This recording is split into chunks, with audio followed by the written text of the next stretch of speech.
OK. Donc, je fais une petite révèle ici.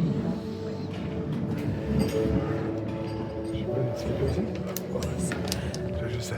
Faut pas se mélanger. Pour les archives. Bon, est-ce que tout le monde, principalement ceux qui sont moins familiers avec le message, là, à part les baptisés, là, ceux qui veulent apprendre à le redonner, à le repartager, arrangez-vous pour avoir un bon champ de vision sur la table. Okay? Fait que si vous ne voyez pas moi, c'est pas grave, mais que vous voyez au moins les éléments pour que vous soyez en mesure de le faire, pour que Joe puisse prendre sa retraite à un moment donné, puis trouver des hommes, puis que vous puissiez partager l'Évangile Jamais la aux gens retraite. qui veulent être baptisés, parce qu'au contraire de ce que les gens pensent, le Québec n'est pas fermé à Jésus. Amen. Parce que là, on a des gens ici qui nous démontrent qu'ils veulent Jésus. Alléluia. À moins qu'on vous ait forcé, là, qu'on vous ait menacé de mort, mais si vous êtes ici, ben, c'est parce que le Seigneur a fait un travail dans vos cœurs, peu importe. C'est peut-être encore au début, mais il y a un chemin qui s'est fait pour que vous puissiez vous rendre à cette journée, prendre la décision la plus importante de la vie de l'être humain. Amen. Parce que peu importe la décision que vous allez prendre dans votre vie, ça a une valeur temporaire. Mais la décision de donner notre vie à Jésus, c'est quelque chose qui a une valeur éternelle. Amen. Amen. Non seulement ça a une valeur éternelle pour vos vies, mais ça risque d'avoir une valeur éternelle pour la vie des gens que vous allez côtoyer à partir d'aujourd'hui. Amen. Prenez cette décision-là sagement, judicieusement et restez-y fermement attachés. Amen. Parce que le plus important, puis tous ceux qui vous ont précédé dans la foi qui sont ici vous diront, le plus important, c'est très beau, qu'est-ce que vous faites aujourd'hui. Mais ce qui est le plus important, c'est pas le début de quelque chose, c'est de l'achever puis de le mener à terme. Amen. Donc aujourd'hui, vous dites oui à Jésus, mais il faut qu'au test du temps, ce oui-là continue de demeurer, que jusqu'à votre dernier souffle, vous soyez trouvé fidèle. Et puis vous allez voir que la récompense qui nous attend est incommensurable comparativement aux légères afflictions que vous pouvez traverser ici. Amen. Comme être tué pour votre foi, par exemple, être persécuté, être moqué. Pour l'instant, ça se limite à ça au Québec, mais ça va aller en remplirant aussi. Fait que soyez sûr que la décision que vous prenez aujourd'hui, ça a peut-être l'air un peu rough pour commencer, là, mais c'est comme si vous signiez votre arrêt de mort pour Jésus, parce que vous ne vous ferez pas forcément d'amis pour Jésus. Plus le temps va avancer, plus on va vous haïr, plus on va se moquer de vous, plus on va vous discréditer, plus on va vous juger, même si vous voulez que faire du bien. Mais par exemple, vous allez avoir une grande joie d'être persécuté pour le nom de Jésus. Amen. D'accord? Amen. Fait qu'on va se lancer dans le message. Peut-être qu'il y en a d'entre vous qui l'avez déjà entendu. Sinon, ben, ça va être la première fois. Puis pour les autres, ça va être un petit refresh. Fait que je vais prendre Claude, hein, tu m'as dit? Je vais prendre Claude comme cobaye aujourd'hui parce que j'aime mieux parler à quelqu'un, mais je m'adresse à tous vous autres aussi. Okay? Fait que Claude, c'est fait mettre sur le spot. Claude de Valcourt. Et pour tous les autres, comme j'ai dit, soyez des auditeurs comme si c'était vous qui étiez ici. Okay? Parce que c'est votre mandat en tant que chrétien, puis tous les nouveaux baptisés aussi. Là. C'est peut-être gros pour vous autres pour commencer, là, mais ça va être votre travail quand vous dites oui à Jésus, de mettre vos mains sur les malades pour qu'ils soient guéris bientôt, dans un futur proche, de chasser les démons. Fait que si vous croyez que ça n'existe pas, ben vous allez pogner un 2 minutes dans pas long. D'annoncer l'Évangile vous-même à des gens pour qu'ils puissent donner leur vie à Jésus. Ah, Seigneur. Parce que moi, je ne peux pas tout faire tout seul. Les gens ici ne peuvent pas tout faire seul, mais chacun de vous, vous pouvez faire plus que nous tout seuls. OK? Fait que, on va commencer avec Claude. Fait que Claude, premier modèle que j'utilise pour que les gens comprennent un principe très important ici sur Dieu, parce que, heureusement et malheureusement, on est au Québec, dans une nation qui a été, disons, très teintée par une dite religion que je ne vous nommerai pas, qui parle de Dieu et qui a la Bible aussi. Mais les gens, même s'ils ne sont pas très religieux inconsciemment, ils ont toujours un concept limité de Dieu qui vient de cette religion-là. Je parle du catholicisme pour ceux qui n'avaient pas saisi. Donc, une des bonnes façons d'élargir la conception que les gens ont de Dieu et de la relation qu'on peut avoir avec lui, ben, c'est en leur faisant comprendre un peu le principe de la souveraineté de Dieu qui est très mal apporté par la religion. Donc, imagine-toi qu'on est en train de jouer une petite game d'échecs, là, un samedi après-midi, on s'ennuie, on joue aux échecs ensemble, Claude. Donc, si on commence le jeu d'échecs, puis moi je bouge mon premier pion ici, techniquement, ce serait à qui à jouer selon les règles du jeu, de ce que tu en connais? Ce serait à Claude. Vas-y, Claude, passe-toi pas après, bouge un pion, n'importe lequel. On va y aller dans le bien simple. Imagine que ça, j'ai bougé de 1, puis là, tu bouges. On y va bien simple. Donc, là, techniquement, ce serait à qui à jouer? À moi. Parfait. Je bouge ici. Maintenant, ça sera à qui? À toi. Donc, d'après ce que je peux comprendre de ce que tu sembles me dire d'un jeu d'échecs, c'est que les règles du jeu, c'est qu'il y a quelqu'un qui commence, puis après ça, c'est donnant-donnant. C'est chacun notre tour. Right? Puis là, si c'est à toi à jouer, puis que moi, je décide de jouer par-dessus toi, puis de faire ça, puis de faire ça, puis de faire ça, est-ce que j'ai le droit de le faire? Non. Non. Pourtant, je viens de le faire. Fait que la réalité des choses, c'est que j'ai la capacité de le faire, mais je n'ai pas le droit, si j'en ai les règles, de le faire. Donc, il n'y a personne ici que je peux le faire à croire que je t'ai battu, là, parce que c'est bien que dans ma tête que ça se passe. En réalité, j'ai triché. Fait que je peux dire que je t'ai battu, mais je n'ai pas honoré les règles. Puis la seule façon de gagner dans un jeu d'échecs, c'est de jouer selon les règles. Ouais. Donc, si on garde le même principe en tête, puis qu'on recommence avec des enjeux un peu plus grands. C'est-à-dire, imagine-toi que ça ici, c'est Dieu, et toi, tu représentes la race humaine. Tu as un gros poids sur tes épaules, tu représentes nos premiers parents, Adam. Donc, imagine la création un peu comme un jeu d'échecs. Dieu a bougé son premier pion il y a très longtemps en mettant la création en place. Il a créé les cieux, la terre, tout ce que ça renferme, puis l'apogée de sa création, ça a été l'être humain. La réponse de Claude et de l'humanité, c'est qu'en réponse à ça, on a péché contre lui. Nos premiers parents ont désobéi à la seule chose que Dieu leur avait demandé de ne pas faire. À partir de ce moment-là, c'est au tour de qui a joué? De Dieu. Dieu a bougé son pion il y a 2000 ans en envoyant son Fils Jésus mourir à la croix et se sacrifier pour nos péchés, pour nos erreurs, pour nos manquements. Depuis que ça s'est fait il y a 2000 ans, c'est à qui a joué? C'est à lui-même. C'est à Claude, c'est à Michel, c'est à Cindy. Dieu ne peut plus rien faire de plus depuis qu'il est venu il y a 2000 ans. Ça appartient à lui, le maximum légal qu'il pouvait aller, il l'a fait. Donc, la majorité des gens qui disent ben, s'il est là, qui viennent, qui fassent de quoi, qui me sortent de ma vie de merde, qui ci, qui ça, ben, Dieu il est là, puis il a déjà bougé son pied. Mais tant que nous, on ne bouge pas le nôtre, et la Bible appelle ça faire un pas de foi. Tant que nous, on ne bouge pas le nôtre en retour, il ne peut pas aller plus loin. Parce que là, il ne serait plus dans l'amour, il serait dans le contrôle puis dans l'abus. C'est ça. Mais par contre, dans son amour, il dit quel pion bouger puis comment le bouger. Amen. Dès le moment que tu décides de te repentir de tes péchés, il peut venir te donner un cœur nouveau. Dès le moment que tu décides de renoncer à ta vie, comme vous apprêtez à faire aujourd'hui, puis d'être baptisé, il peut venir vous libérer des chaînes du péché. Dès le moment que vous lui demandez son Saint-Esprit, il peut venir nous remplir. Amen. Parce que la Bible dit, approchez-vous de moi et je m'approcherai de vous. Si tu fais un pas vers Dieu en obéissance à ce qu'il te demande, lui, il va être fidèle à sa parole et il va le faire. Parce qu'on a un Dieu d'amour qui ne nous contrôle pas et qui ne nous force pas. Comme un bon père, il nous conseille, il nous dirige, mais on doit prendre les décisions favorables pour l'autoriser à agir.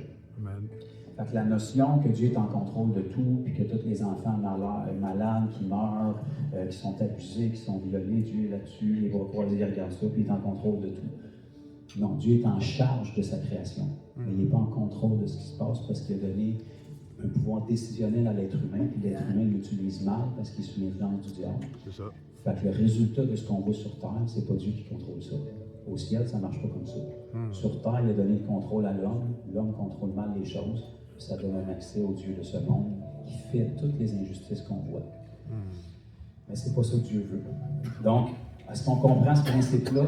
Que c'est pas vous qui attendez après le Seigneur, c'est lui qui attend après vous depuis 2000 ans, puis ultimement depuis bien plus longtemps que ça. Fait qu'aujourd'hui, vous faites juste faire un pas de bouger votre pion favorablement, comme la Bible le demande. Amen. En vous repentant sincèrement dans votre cœur, en passant au baptême après. Et puis, si vous faites ces pas-là, vous bougez votre pion, le Seigneur il est obligé d'être fidèle à sa parole et de bouger le sien. OK? Yes. Donc là, on va transitionner dans la Bible. La Bible, c'est un gros livre que vous avez probablement pas tout lu encore. On va essayer de le condenser et de le résumer. En fait, c'est la plus belle histoire de l'amour de l'humanité, un Dieu merveilleux qui vous a créé. Il y a eu un petit détour de 6000 ans entre les deux qui a éloigné l'homme de lui. Mais il nous montre comment est-ce qu'il nous ramène à lui et qu'est-ce qui nous attend pour l'éternité. Amen. Fait que, si on recule dans la Genèse, première page de votre Bible, puis de la mienne, Dieu a tout créé. Genèse chapitre 1, verset 1, au commencement, Dieu créa les cieux et la terre, puis Dieu, là, c'est un pichet d'eau. Il a tout ça.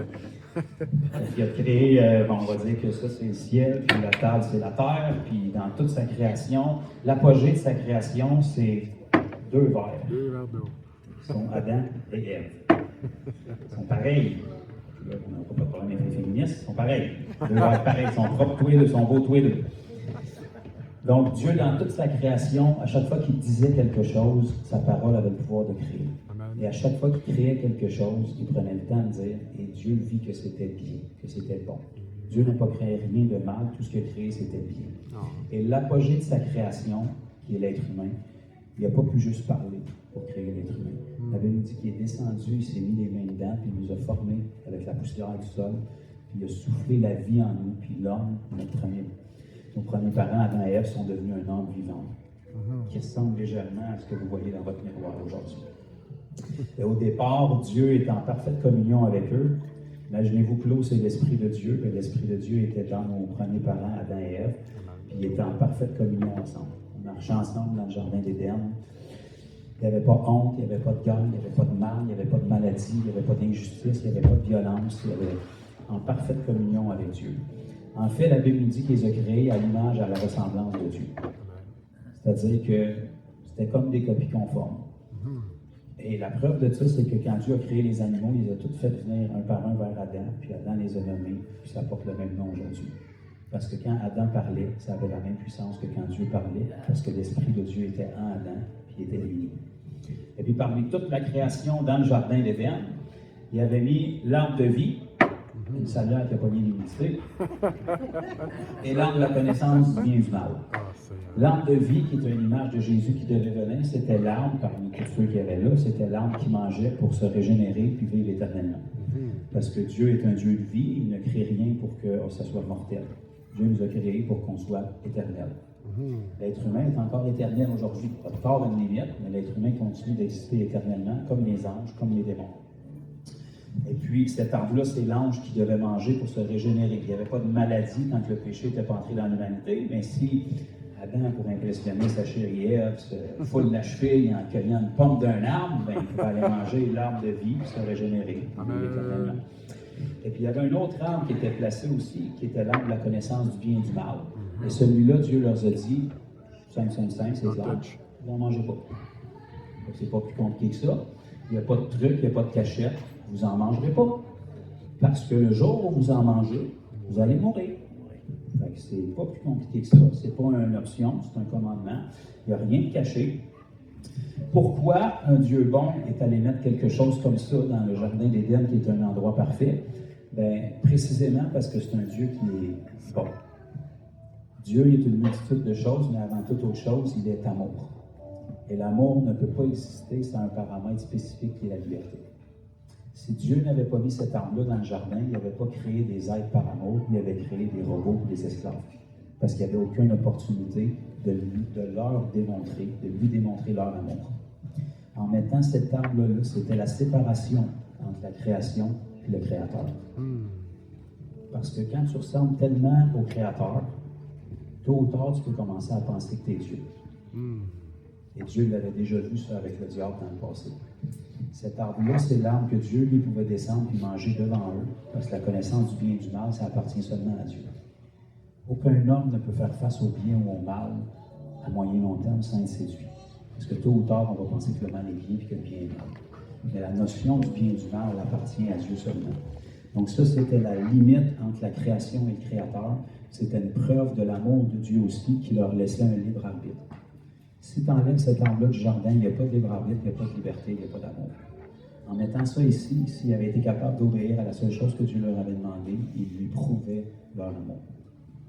Donc évidemment, le diable qui a vu ça, il a vu son rêve reprendre vie depuis très longtemps. Jadis, il était parfait, mais un jour, l'orgueil a été trouvé en lui. Il a voulu s'élever à la place de Dieu, avoir un royaume, avoir des serviteurs, et ça n'a pas très bien marché au ciel. Mais quand il a vu dans la création de Dieu l'être humain arriver, qu'il y avait les royaumes de la terre, qu'il y avait l'autorité, puis qu'il y avait la capacité de se multiplier, il s'est dit, si je peux réussir à les faire tomber, je vais avoir ce que j'ai toujours rêvé. Un royaume, des esclaves, puis l'adoration. Donc, il est allé leur proposer de faire la seule chose que Dieu les avait défendus de faire. Et puis, ils sont tombés dans le panneau. Donc, ils sont allés manger de l'arbre de la connaissance du bien et du mal. Et dès le moment qu'ils ont fait ça, il est arrivé exactement ce que Dieu leur avait dit. Vous allez mourir. Pourtant, Adam a vécu 930 ans. Qu'est-ce que Dieu voulait dire? C'est que dès le jour où ils ont mangé ça, la vie qui n'est pas quelque chose, mais qui est quelqu'un, qui est Dieu, s'est retirée d'eux. Et puis, à partir de ce moment-là, ils sont devenus fermés à Dieu. Parce que Dieu est saint, il ne peut pas cohabiter avec le péché. extérieurement, encore des créatures phénoménales. Claude, la science n'arrive pas à te reproduire encore. Ils font bien des bébés en laboratoire que tu ne veux pas savoir, mais ils n'arrivent pas à te reproduire encore. Ton œil droit a des millions de capteurs de lumière. La science n'arrive même pas à reproduire ça, puis ta mère l'a fait en 9 mois dans son ventre, puis elle ne sait même pas comment. Ça, c'est un de tes organes. Tu es encore une créature extraordinaire de l'extérieur, avec une enveloppe qui est à l'image de Dieu. Mais fondamentalement, l'être humain est brisé de l'intérieur, vide de Dieu. On est prêt à virer le monde en envers pour sauver une vie, puis le lendemain, on veut tuer le gars qui nous coupe dans le trafic. Inexplicable. On est prêt à faire des créations extraordinaires, mettre des millions de dollars, des mois, des années de travail, puis le lendemain, on peut les bombarder juste pour gagner un territoire. Parce qu'on est brisé de l'intérieur. Il y a un vide qui est là. Et à partir de ce moment-là, Dieu a dû les sortir du jardin d'Éden. Parce que s'il avait resté là, il aurait mangé de ce temps-là, dans cet état-là. Là, on aurait eu un gros problème. Imaginez-vous un Hitler qui vit éternellement, la quantité de dommages que ça peut faire. Dieu les a sortis du jardin d'Éden, il a mis un chérubin pour protéger l'entrée. Puis eux se sont retrouvés errants sur la terre, puis ils ont fait la seule chose qu'ils se souvenaient. Soyez féconds et multipliez-vous. Ils ont eu des enfants, qui ont eu des enfants, qui ont eu des enfants, puis ça n'a pas été long. Les deux premiers, Caïn et Abel. Caïn a tué son frère Abel, puis il a caché le corps, puis il a menti à Dieu. Il ne savait pas c'était quoi un mensonge, il ne savait pas c'était quoi un meurtre, il ne savait pas c'était quoi de la jalousie, pourtant il était jaloux, puis il ne savait pas pourquoi il fallait qu'il cache le corps, mais c'était plus fort que lui. Parce que quand nos premiers parents, l'Esprit de Dieu s'est retiré d'eux, ils ont revêtu la nature de celui qui les a séduits. Le Dieu de ce monde, Satan, le diable. Ils sont devenus centrés sur eux-mêmes. Dieu est allé les voir dans le jardin, leur a donné une chance de se repentir, puis plutôt d'avouer leur péché, Adam, il a dit, c'est la femme que tu m'as donnée. Dieu est allé voir la femme, elle a dit, c'est le serpent qui m'a séduit. Puis encore aujourd'hui, c'est la même chose avec les êtres humains. On est pécheurs, séparés de Dieu, en mode survie. On veut tout le temps jeter le blanc sur quelqu'un d'autre, puis être prêt à tout pour notre bienfait, puis notre bénéfice personnel. Et puis plus les êtres humains se sont multipliés, plus les crimes ont augmenté, les meurtres ont augmenté, l'abus a augmenté, la guerre a augmenté. Donc là, on avait un gros problème. Les êtres humains sont tous nés comme ça. Dieu ne les a pas créés comme ça, mais ils sont tous nés comme ça, séparés de Dieu. Dieu, dans sa bonté, dans l'Ancien Testament, il est venu vers eux et il leur a donné quelque chose que vous avez déjà entendu parler, qui s'appelle les 10 commandements, pour montrer les standards de Dieu que nos premiers parents avaient en relation avec lui avant. Pour leur montrer à quel point ils s'étaient éloignés de la possibilité de s'approcher de Dieu à nouveau. Donc, pendant au-dessus de 1500 ans dans l'Ancien Testament, même si les commandements étaient clairs, le peuple que Dieu s'était choisi continuait de les briser, encore et encore. Pourquoi? Parce qu'un être humain qui est brisé de l'intérieur sans Dieu, il ne peut pas honorer les commandements de Dieu. Il est rebelle à Dieu, puis c'est impossible pour lui d'honorer les commandements de Dieu. Fait que là, on se retrouve avec un gros problème parce qu'on est tous encore de même aujourd'hui. Même un petit enfant, là, 2, 3 ans, ça a l'air tout à fait innocent, ça a l'air tellement gentil, mais il est né avec la nature du péché. Vous n'avez pas besoin d'y enseigner à faire une crise, il va le faire tout seul. Vous n'avez pas besoin d'y enseigner de jaloux de sa soeur ou son frère, il va le faire tout seul. Vous n'avez pas besoin d'y enseigner d'être égoïste de ses jouets, c'est naturel. Pourquoi? Parce qu'il y a la nature du péché en lui. Pour un enfant, on ne trouve pas ça grave, mais en grandissant, c'est juste les jouets qui vont grossir, c'est le même problème qui est là. Puis là, on a un gros problème parce que l'être humain, vu qu'on se compare entre nous, on se trouve bon, puis on trouve toujours pire que nous, fait qu'on ne réalise pas qu'on est pécheur. Mais si tu te compares avec les standards de Dieu, tu n'es vraiment pas bon, puis moi non plus. Parce qu'on ne comprend pas qu'est-ce que c'est le péché véritablement. Et le plus important avec le péché, ce n'est pas tellement l'action, c'est l'autorité de la personne envers qui elle est commise. Ma petite fille qui jouait dans l'eau tantôt, là, si je lui mens, est-ce que c'est bien? Non. Est-ce qu'elle peut faire quelque chose contre moi à son âge? Pas vraiment. Si je fais le même mensonge à mon épouse qui est en arrière, c'est rien qu'un mensonge, tout le monde ment. Ça peut me coûter mon mariage. Si je fais le même mensonge à un policier, c'est pas grave un mensonge, tout le monde ment à la journée longue. Ça peut m'amener en cours. Si je fais le même mensonge à un juge en cours, ça peut m'amener en dedans, à vie. Pourtant, c'est juste un mensonge. Qu'est-ce qui a changé? C'est l'autorité de la personne envers qui tu commets l'action.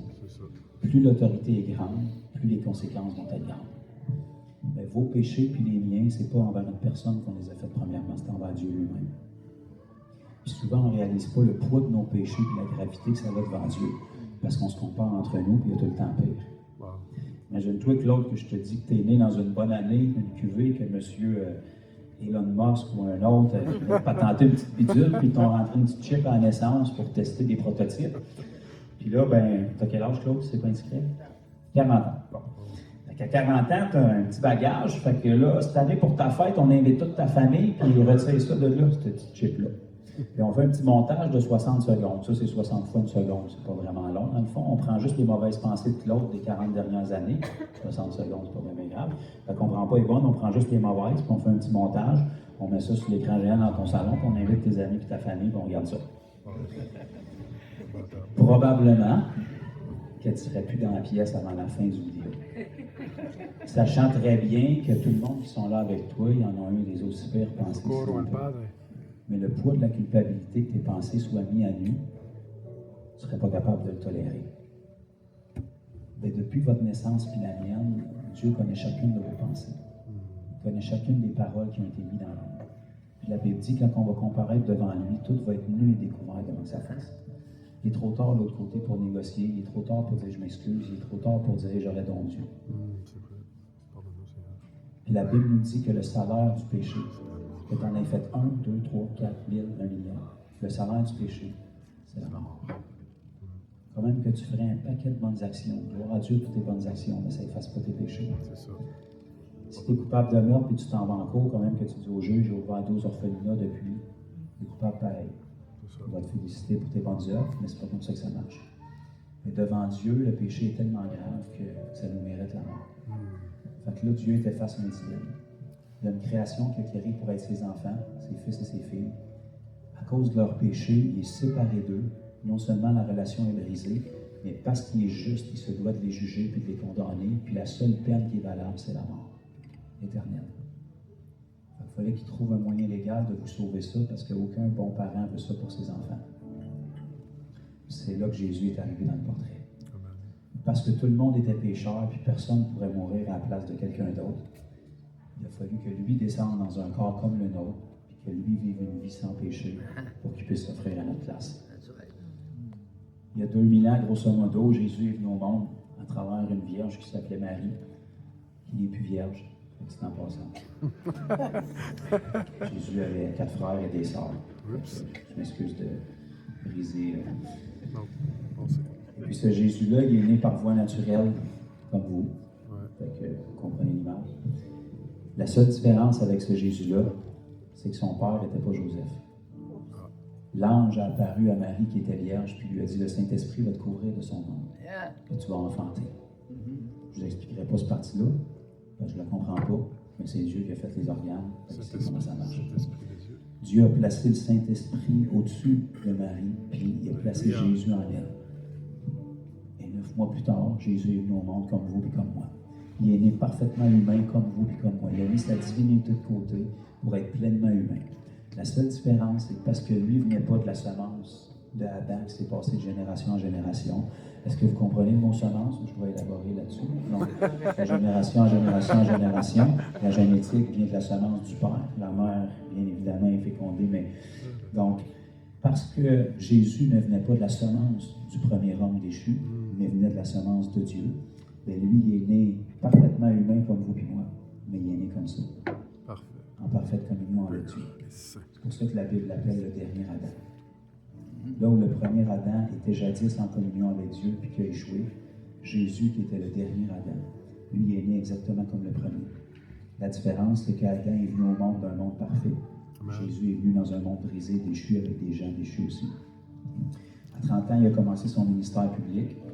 Puis son CV, c'est que la Bible nous dit qu'il allait de lieu en lieu. Il faisait du bien, puis il guérissait tous ceux qui étaient sous l'empire du diable. À quoi ça ressemblait dans le concret? Quand il trouvait des malades, il les guérissait. Amen. Quand il trouvait des gens qui étaient oppressés par des démons, qui étaient invisibles jusque-là, bon, on disait, lui il est colérique, lui il est impatient, lui, ça doit être dans sa famille, on ne sait pas trop. Quand Jésus arrivait, là, tout d'un coup, il y a des esprits qui se pointaient le bout du pied. Il n'était pas colérique, dans le fond. Il y avait un esprit de colère qui se cachait. Puis Jésus a commencé à libérer ces gens-là. Et il a fait que du bien, proclamant la bonne nouvelle, disant, si vous vous détournez de vos mauvaises voies, il y a moyen de s'en sortir à partir de maintenant. Puis la récompense pour avoir fait que du bien pendant 3 ans et demi, c'est qu'ils ont décidé de le tuer. Parce que quand tu es pécheur, tu ne veux pas te détourner de tes péchés, c'est fatigant que quelqu'un te dise que c'est le jugement qui t'attend. Parce que tous les êtres humains ont un ennemi commun qui n'ont pas réussi à vaincre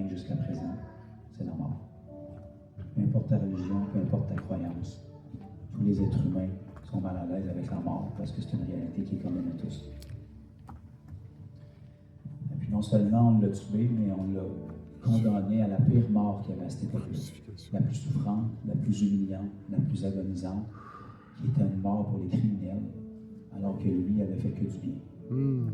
Et puis il est allé là délibérément. Jésus n'était pas sans morphine, il a senti chacun des coups de fouet qu'il a reçus. Il a senti chacun des coups qu'il a percé ses mains. Il a senti chaque épine qui ont entré dans sa tête. Parce que pour lui, ça le valait. Pour être capable de vous revoir. Si on évalue la valeur de quelque chose au prix qu'on paye pour, ce que ça a coûté pour vous racheter et vous offrir l'opportunité que vous prenez aujourd'hui, ça a coûté ce qu'il y avait de plus précieux au ciel. Le Fils de Dieu, qui est venu ici-bas, qui s'est rabaissé avec nos limitations humaines, qui a fait dans sa couche comme vous et moi, qui a vécu les mêmes choses que vous avez vécues, qui aurait pu à n'importe quel moment pécher et se disqualifier. Mais il a enduré ce qu'il a enduré pour être capable de racheter des fils et des filles qui étaient perdus. Et puis on l'a mis à la croix. Il a été fouetté, meurtri dans son corps au point où est-ce qu'il a été défiguré plus que n'importe quel fils de l'homme. Quand ils l'ont descendu de là, tu ne pouvais pas savoir c'était qui était là. Tellement qu'il a été meurtri. Puis la Bible dit que chacune de ces meurtrissures-là, c'était pour que vous puissiez guérir. Aucun être humain sur la planète qui est malade en ce moment est légalement malade. C'est illégal. Le Seigneur a payé le prix pour ça. Et comme n'importe quel être humain, quand sa peau a été déchirée, son sang a coulé. Puis la Bible dit que c'est un sang parfait qui a coulé pour payer la dette de vos péchés et des miens. Donc imagine-toi que l'autre, que tu meurs ce soir, puis tu traverses l'autre côté. Ta vie défile, c'est ta vie, tu la connais. Quand même que tu dis, je regrette, j'aurais donc dû, il est trop tard. Puis la comptabilité de tout ça va se faire, puis au bout du compte, tu es coupable. Puis tu n'es pas juste coupable, tu es bien, bien, bien coupable. Puis la peine de tout ça, on va dire, même si tu été un très bon gars, c'est, on va dire, une dette de 500 000 $ de péché. Puis toi, tu es arrivé ici tout nu avec rien, puis tu repars tout nu avec rien. Même si tu as un compte en banque bien garni, mais que tu traverses l'autre côté, ça ne traverse pas avec toi. Fait que tu n'as pas le choix, tu es coupable. Le problème, c'est pas Dieu, c'est pas le juge, c'est pas les témoins qui sont là, c'est toi qui es un criminel. Puis au moment où le juge va rendre le verdict, il y a quelqu'un qui rentre et qui paye ta caution. C'est ce que Jésus a fait pour vous et pour moi il y a 2000 ans. La caution, ce n'était pas 500 000 $, c'était sa vie. Moi, je vais aller sur la croix à leur place. Moi, je vais aller me faire prendre à leur place. Moi, je vais aller prendre les coups à leur place. Moi, je vais aller sur la chaise électrique à leur place pour qu'eux soient libres. Même si tu es coupable, même si tu es responsable, il a pris ta culpabilité il y a 2000 ans pour que toi, tu puisses être épargné du jugement. C'est le miracle de la substitution. Il n'est pas seulement là à la croix pour vous et pour moi, il est mort à la croix en tant que vous et en tant que moi. Prends un film de Jésus à Pâques, là, puis quand Jésus est à la croix, enlève sa face puis met la tienne, c'est comme si tu y étais allé. Il a souffert puis il a enduré pour prendre ton jugement, pour que toi, tu puisses avoir l'opportunité d'être libéré. Puis quand tout ça a été accompli, Jésus a dit, je remets mon esprit entre tes mains, Père. Parce que la mort est le résultat du péché, puis Jésus n'avait pas péché, donc il ne pouvait pas mourir. Il a tout accompli ce qu'il a accompli. Il a dit, personne ne peut prendre mon esprit. C'est moi qui décide. Amen. Une fois que tout ça a été accompli, il a rendu l'âme. Il est mort, on a enseveli son corps. Il a été 3 jours dans le séjour des morts. Mais comme la mort est le résultat du péché, la mort n'a pas pu le retenir. Il est allé prêcher l'Évangile aux esprits qui étaient retenus en prison là-bas. Et comme il l'avait annoncé, au bout de 3 jours, il est ressuscité. Dans un corps glorieux, il avait vaincu la mort. Et maintenant, il a annoncé que tous ceux qui croiraient en lui, il ouvrait une porte vers le ciel pour que leurs péchés puissent être acquittés et pardonnés, puis qu'eux puissent être restaurés dans leur relation avec le Père. Mais il y a des gens qui ont commencé à croire ça, et puis ils se sont rassemblés à Jérusalem, dans un endroit qui s'appelle la Chambre haute, qui est encore là. Et puis Jésus leur avait promis qu'il enverrait son Saint-Esprit. Toutes les gens qui étaient comme ça, ils ont décidé de croire en Jésus. Leur cœur a été changé. Et puis au jour de la Pentecôte, le Saint-Esprit est venu comme promis. Dieu s'est manifesté. Ils ont été remplis du Saint-Esprit. Ils ont commencé à prêcher le même message que je vous prêche aujourd'hui, 2000 ans plus tard, à Granby. On est très loin de Jérusalem. Et si je peux vous partager ce message-là aujourd'hui, c'est parce qu'il y a des gens qui sont morts pour la cause. Amen. Ils ont donné leur vie alors qu'ils auraient pu l'épargner en reniant Jésus. Alléluia. Et ils ont dit, on est mieux mourir Pour la cause. puis avoir la vie éternelle que de renier notre foi et de périr pour l'éternité. Et dès le moment que ces gens-là se sont repentis de leurs péchés, comme ça avait été annoncé, Dieu, surnaturellement, il vient prendre le cœur de pécheur qui est en dedans, puis il met un cœur de chair. Le cœur est changé, puis parce que la racine est changée, les fruits vont être changés. Et dès le moment que ça s'est fait, la Bible nous demande d'être ensevelis dans les eaux du baptême, Amen. pour qu'on ressorte en nouveauté de vie, puis que là, l'Esprit de Dieu puisse venir nous remplir. Amen. Amen. Alléluia. Et à partir de ce Merci, moment-là, Lord. entre Jésus qui a marché ici-bas il y a 2000 ans, et vous et moi qui est rempli du Saint-Esprit, il n'y a pas de différence. L'enveloppe extérieure peut changer, mais ça n'a pas de valeur.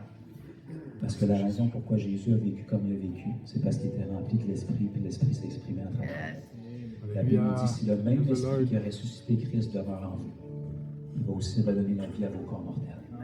Et cet esprit-là commence à s'exprimer à travers vous. C'est pour ça que les disciples de Jésus ont été appelés chrétiens, parce qu'ils vivaient comme le Christ. Amen. Ils guérissaient les malades comme Jésus, ils chassaient les démons, ils annonçaient le même message. Et quiconque mettait foi dans le message expérimentait la même chose.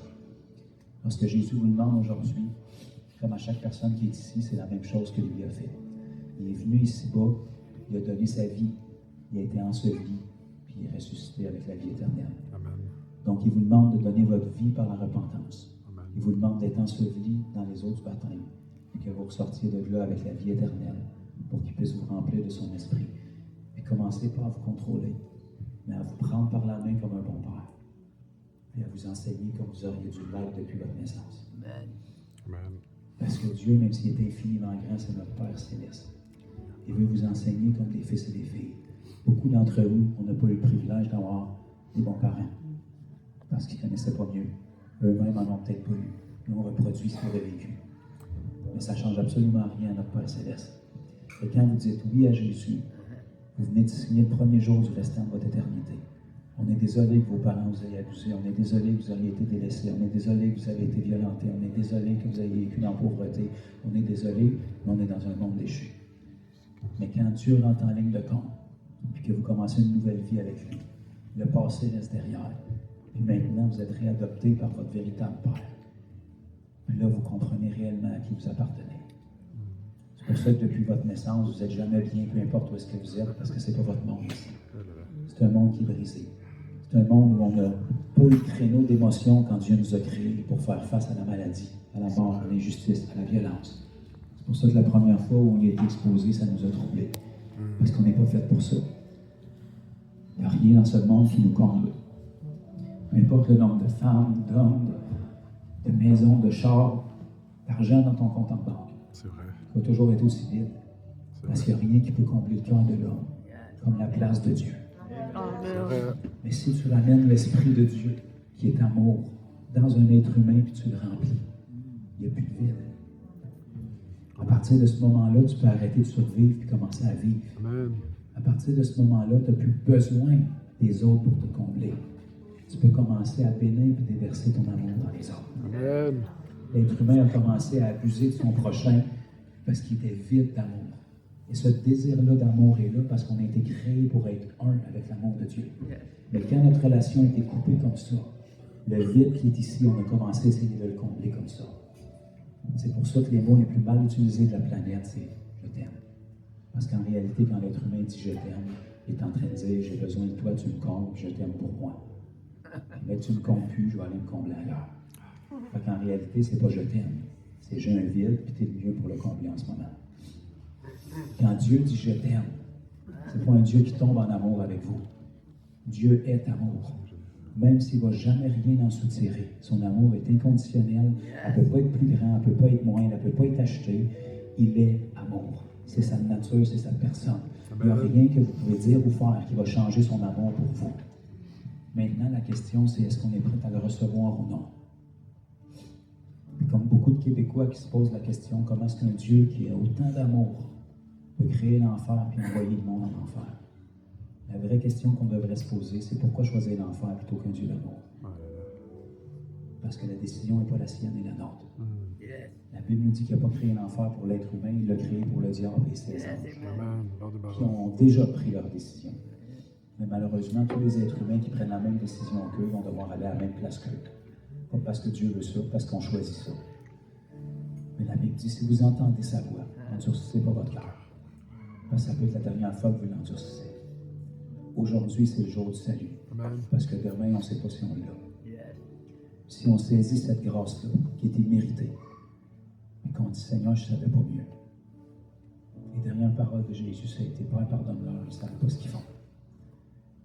Vous avez blasphémé contre Dieu, vous avez été menteurs, vous avez été violents, vous avez été tous meurtriers dans votre cœur, puis moi aussi. Vous avez tous été infidèles dans votre cœur, puis moi aussi. Mais on ne savait pas, parce qu'on ne connaissait pas Dieu. Et quand tu réalises que tu n'es pas un étranger ici, tu n'es pas un bâtard, tu as un Dieu au ciel qui t'aime, qui t'a créé pour un but, et que lui peut t'élever à sa manière, puis tu as l'éternité avec lui. Quoi dans ce monde peut avoir plus de valeur que ça? Tout dans ce monde est temporaire, va vous abandonner, va vous délaisser, va vous trahir, parce qu'on vit d'un monde brisé.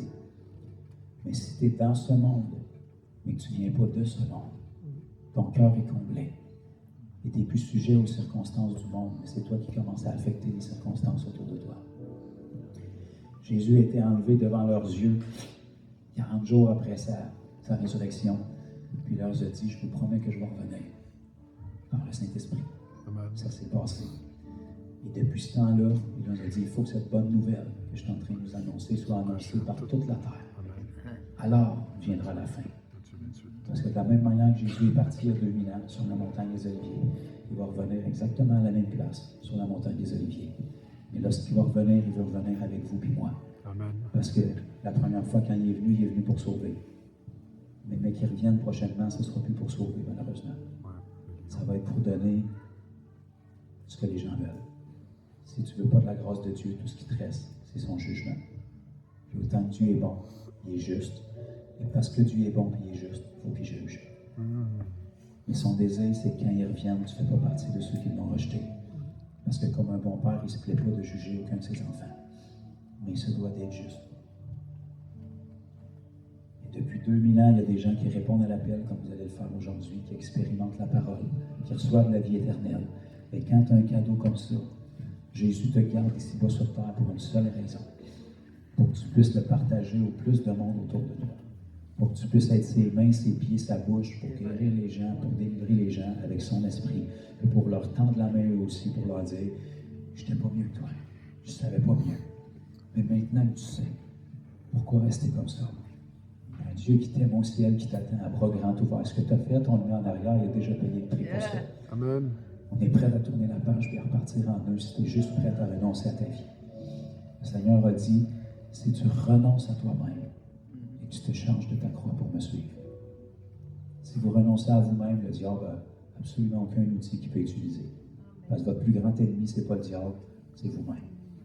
Moi, mes rêves, mes ambitions, moi je veux pas ça, moi je pense comme ça, moi je pense que. Mais si tu renonces à toi-même pour sa volonté, tu lâches le volant de ta vie, tu prends le siège passager, tu lui redonnes le contrôle.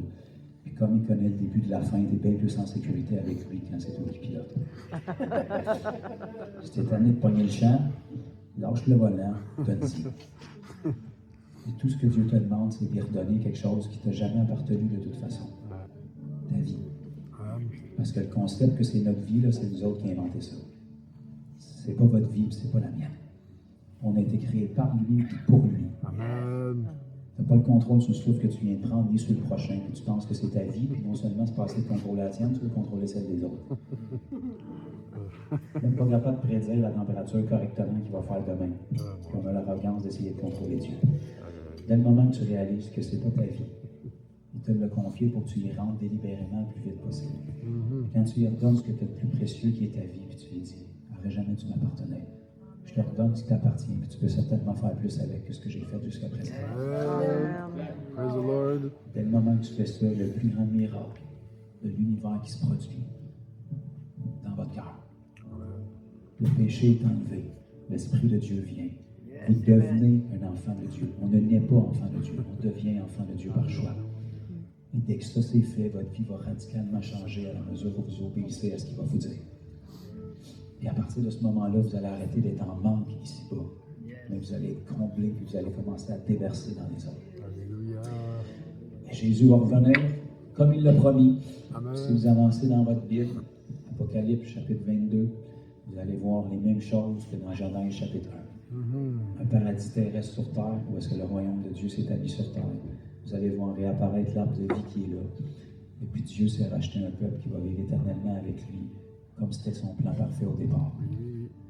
La seule différence, c'est que Dieu, parce qu'il est amour, doit donner un test de foi et un libre arbitre à chaque être humain. Dieu veut passer l'éternité avec des gens qui désirent être avec lui, pas avec des gens qui sont obligés d'être avec lui. Tout le monde va aller au ciel, mais ils ne veulent pas de Jésus dans leur vie. Une mauvaise nouvelle, le ciel, c'est sa demeure. C'est comme si je voudrais aller chez vous, mais je ne voudrais pas que tu sois là. Si je vais chez vous, j'aime pas la couleur des murs, je sais pas quelle heure, il faut la journée, c'est chez vous. Si je voudrais aller chez vous, mais je ne veux pas que tu sois là, je suis un valeur. Il n'y a pas de valeur qui rentre au ciel.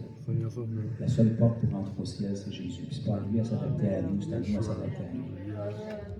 Amen. Amen. Praise the Lord. C'est chaud. Quand vous êtes devant une décision, Je suis ça va sur coûter votre YouTube, vie. sur ma chaîne. Vous gardez votre vie ici-bas, profitez-en au maximum, arrachez-vous à la face bien comme il faut, puis profitez des plaisirs que ça a à offrir, avec les conséquences qui viennent avec, que je n'ai pas besoin de vous apprendre, sans peser les conséquences éternelles. Vous avez à peu près 100-120 ans maximum pour en profiter. Si vous en profitez comme il faut, probablement que vous ne vous rendrez pas là. Profitez de ces années-là dans le poids de l'éternité, avec un jugement éternel qui s'en va au bout du compte. Parce que le plus dramatique, c'est que l'éternité qui est devant nous, qu'on soit avec Christ ou sans Christ, elle est éternelle. On a le choix d'être éternellement dans la présence de Dieu, avec tous les attributs de Dieu, ou d'être éternellement placé dans un endroit où Dieu n'est pas. Et si Dieu n'est pas dans un endroit, aucun de ses attributs s'y retrouve. Fait qu'on se retrouve dans un endroit où est-ce qu'il n'y a aucune lumière, aucun espoir, aucune bonté, aucune possibilité de rachat. Et ce qui est le plus effrayant, c'est la conscience absolue que ça n'a pas de fin. Et que vous avez une chance de vous en sortir, mais vous allez passer à côté. Et même si vous voudriez mourir, il est trop tard. Vous êtes déjà mort. Votre esprit, lui, ne peut pas mourir, mais il ressent toutes les mêmes choses que votre corps. Et Dieu ne veut pas ça pour personne. Il veut nous avoir dans sa présence. Et tout ce que ça coûte de notre part, c'est un oui sincère. Parce que le prix a déjà été payé. Ça a coûté un cher prix parce que rien n'est gratuit, mais il a été payé. Tout ce que ça nous coûte, c'est avoir l'humilité de dire j'ai péché, et je ne veux pas dealer avec mes péchés tout seul de l'autre côté. Je veux m'en débarrasser au plus vite. Amen. Puis si vous vous en débarrassez aujourd'hui, bien, la dette sur votre vie est sur votre vie. Quand vous mourrez, la dette est acquittée. L'autre, si tu me dois 50 000 et tu meurs à soir, c'est bien une valeur, mais mon 50 000, il prend le bord. Dès le moment que tu prends délibérément le choix de mourir pour Christ, ta dette de péché meurt avec toi parce que Christ la paye. Fait que le Claude qui ressort, il est tellement sanctifié, justifié, que c'est juste comme si tu n'avais jamais péché. Aux yeux de Dieu, s'il parle de ton passé, il n'a aucune idée de quoi tu parles. Le diable s'en souvient, ta tête s'en souvient, tes proches s'en souviennent, mais Dieu, il a effacé ton dossier. S'il parle de ta vie passée, il ne sait pas de qui tu parles. La Bible dit aussi loin que l'ouest et de l'est, dans la mer de l'oubli. Dieu, ce n'est pas un homme là, qui dit « je te pardonne, mais ne recommence plus, je m'en souviens, j'étais à l'œil ». Non, non, il ne s'en souvient plus. Pourquoi il ne s'en souvient plus? Parce que ce n'est pas la même personne. La personne qui ressort de là, même si votre miroir vous redonne le même reflet, ce n'est pas la même personne. Vous recevez une nouvelle identité qui n'a jamais existé auparavant. Vous devenez un fils et une fille de Dieu. Et puis, à travers Jésus, même si vous pouvez commettre des erreurs, à travers Jésus, la dette a été payée. Parce que votre cœur et votre conscience est purifiée, là où vous faisiez des péchés avant. Quand vous allez en commettre après, pas volontairement, par ignorance puis par habitude de pécher, mais là où vous allez en commettre après, votre cœur va être brisé. Vous allez dire, voyons, j'ai fait ça toute ma vie, puis tout le monde fait ça, c'est pas un péché, c'est pas grave, pas même qu'on volera une coupe de mille à l'impôt. Tu sais. Ils vont survivre pareil. Survivre. Voilà un voleur, t'es voleur pareil. Ouais. Escroc honnête. T'es pas mieux que lui. Donc, là où est-ce qu'avant notre conscience était souillée, non seulement le péché ne nous dérangeait pas, mais on y prenait plaisir. quand le Saint-Esprit rentre et qu'il repositionne notre cœur correctement, Amen. on a encore la capacité de pécher, mais on a une conviction qui va venir sur nous, qui fait que même si c'est normal pour la société, nous, ça passe plus. Parce que le Seigneur nous corrige comme un bon père. Il ne t'attend pas qu'un batte dans le détour pour te snapper. Là. Quand tu vas faire un péché, il savait déjà que tu allais le faire. Puis le résultat de l'équation est la même si tu te repens et tu restes fidèle. Amen. Il va te dire, mon enfant, tu vois que c'est pas bien, on ne le fait plus. Il te relève et tu continues à marcher main dans la main avec lui. Puis là, tu vas commencer à marcher dans la sanctification. Alléluia. Ta vie va être de plus en plus à l'image de Christ. Ça va te prendre des nouveaux ennemis parce que tes anciens sont convertis. Puis jusqu'à ton dernier souffle, ou jusqu'à ce que Jésus revienne, tu dois être trouvé fidèle. Amen. Parce qu'aujourd'hui, il va vous sceller avec son Saint-Esprit, et ça, c'est une bague de fiançailles. Vous vous promettez en mariage à lui. Et vous promettez que vous allez l'attendre patiemment avec fidélité jusqu'à ce qu'il revienne. Et si vous êtes trouvé fidèle à son retour, il y a un mariage qui vous attend au ciel. Puis ça va être le plus beau mariage que vous n'aurez pas vu. Tout le monde s'abrace du Saint-Esprit, personne n'est over. Ça va durer éternellement. Praise the Lord. Yeah.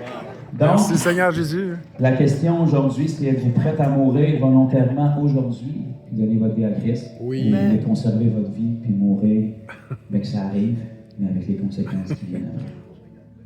Si vous êtes prête à dire oui sincèrement de tout cœur aujourd'hui, Amen. dès le moment que votre oui sincère est dit, surnaturellement, votre cœur va être changé, puis Dieu va venir mettre un cœur nouveau. La première chose que vous voulez faire, dès le moment que la vie rentre en vous, vous voulez vous débarrasser du corps de la mort. Quand il y a des épidémies dans des pays qui se retrouvent avec un paquet de cadavres sur les bras, c'est quoi la première chose qu'ils font pour empêcher que ça se répande? Ils ensevelissent les corps. Si la vie rentre en vous, vous voulez ensevelir le corps du péché au plus vite, dans l'eau du baptême. Amen. Pour que quand vous ressortiez, vous puissiez commencer une vie nouvelle, Une nouvelle création. commencer à faire payer le diable pour le nombre d'années qu'il vous a volé. Amen. Amen. Amen. Gloire à Dieu. Ouais. Donc, Claude, est-ce que tu es prête à dire oui à Jésus aujourd'hui? Ça ne change pas? Merveilleux. Michel, est-ce que tu es prête à renoncer à ta vie pour dire oui à Jésus? Merveilleux. Cindy. Plus que jamais. Amen. Bravo. Ça. Joseph. C'est Seigneur. C'est. J'ai oublié ton nom, mais Nancy. Prête à dire oui? Pauvre diable. Il est perdu à la croix. Non seulement il vient d'en perdre 5, mais il y a 5 manques de tête de plus à gérer après. Donc, on va vous laisser, si ce n'est pas déjà fait, le temps de vous changer. Amen. Pas de monokini, s'il vous plaît. S'il vous plaît. Proposé ce matin, là. Monokini, On on va n'en a garder pas. ça pour le ciel avec des tenues célestes. Mais, changez-vous, si possible, vêtements amples et foncés. Et puis après ça, on va vous baptiser. Après, vous allez prendre le temps de vous changer, vous sécher. Ne partez pas, revenez. Yeah. On peut se prier pour chacun d'entre vous. La piscine. Puis après ça, on va être capable Gloire à Dieu. de vos contacts pour vous diriger, pour poser des codes de titre, et puis vous connecter à l'église si c'est possible à l'heure. D'accord? Gloire à Dieu. On Aujourd'hui. applaudit en décision. Amen. Wouhou!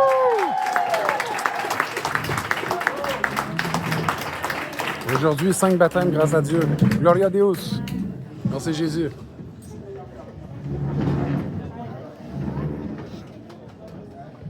Merci Seigneur.